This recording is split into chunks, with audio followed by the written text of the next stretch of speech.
Continue to campaign across Iowa ahead of the January 15th caucuses. In Sioux City tonight, former Arkansas Governor Asa Hutchinson held a town hall meeting.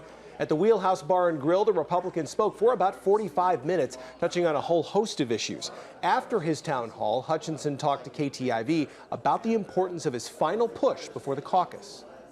You've got to be out, you've got to make your case in every which way, and so that's why I'm going through 30 cities between now and the caucus on my return to normal tour, making the case for my experience, for my common sense approach to government and my leadership. The most recent poll from the Des Moines Register puts Hutchinson 6th among the remaining Republican candidates. He remains confident in his campaign after making it past the first round of dropouts from the Republican race. I'm the only candidate in the race that's speaking clearly about our future and that we need to go a different direction than Donald Trump.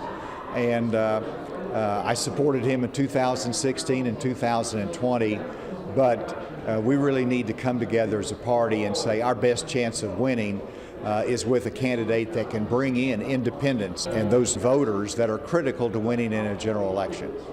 Hutchinson says he will continue touring Iowa, vowing to stay in the state until the caucuses.